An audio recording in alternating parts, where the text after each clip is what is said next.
होण्याआधीपासूनच इतकी लोकप्रियता आणि इतकी चर्चा होती नाटकाची की पहिल्या प्रयोगापासून हाऊसफुलच पाहिलेला आहे मालप्पांनी. आणि आजही या नाटकाचे प्रयोग कुठे ना कुठे कोणी ना कोणीतरी करतच आहे. अनेक दिग्गज या नाटकाशी जोडले गेले आहेत, त्यांच्या प्रतिभेतून हे नाटक बहरलं आहे. तर याविषयी तुला काय सांगावं असं वाटतं? सगळ्यात पहिल्यांदा उपस्थित सर्वांचे मनापासून आभार. या नाटकावर प्रेरित असलेला हा चित्रपट सरते शेवटी घडतोय, लोकांच्या समोर येतोय. आज त्याचं संगीताचा अनावरण सोहळा आहे आणि त्या सगळ्या सोहळ्याला साक्षीदार होण्यासाठी आपण इथे जमलेलो आहोत. मला कदाचित काही लोक असतात ना की ज्यांच्यामध्ये त्यांची स्वतःची प्रतिभा नसते, पण दुसऱ्यांची प्रतिभा पोहोचवण्याचं कसब त्यांच्यामध्ये असते.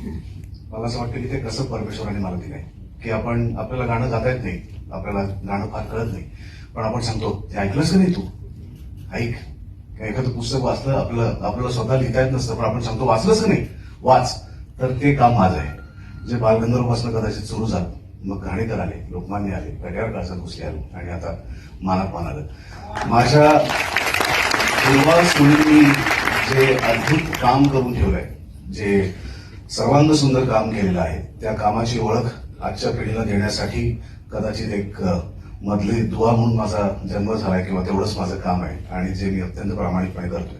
मला असं वाटतं की मानप्पांसारखं नाटक जे खाडीलकरांच्या लेखणीतनं उतरलं, ज्याला टेंब्यांनी स्वरसाज चढवला, आणि मी असा विचार करतो की त्या काळातले प्रेक्षक किती भाग्यवान आहेत की ज्यांना समोर बसून बालगंधर्वांचं गाणं बघता येत होतं, ज्यांना समोर बसून दीनानाथराव मंगेशकरांचं गाणं बघता येत होतं, ज्यांना समोर बसून केशवराव भोसल्यांचं गाणं बघता येत होतं. एक प्रयोग तर केशवराव आणि बालगंधर्व स्वतः गातायत आणि लोक आनंद घेत आहेत. म्हणजे हा इतका अद्भुत सोहळा त्या प्रेक्षकांनी लाभला. ते प्रेक्षक खरं तर नशीबवान. आणि त्या काळात जन्म झाल्या नसल्यामुळे ह्या आनंदाला आपण सगळे मुकलोय. तर किमान त्याचं काहीतरी एक अंश आपल्यामध्ये यावा, त्या अंशाचा आपण पुनः त्याचा आनंद घ्यावा, ही एक भावना मनात होती. आणि कट्यारनंतर पुन्हा एकदा एक सांगीतिका करायची हा हट्ट शंकरजी आणि माझा, आमच्या दोघांचा होता. त्या हट्टातनं हे जन्माला आलेलं आहे चित्रपट.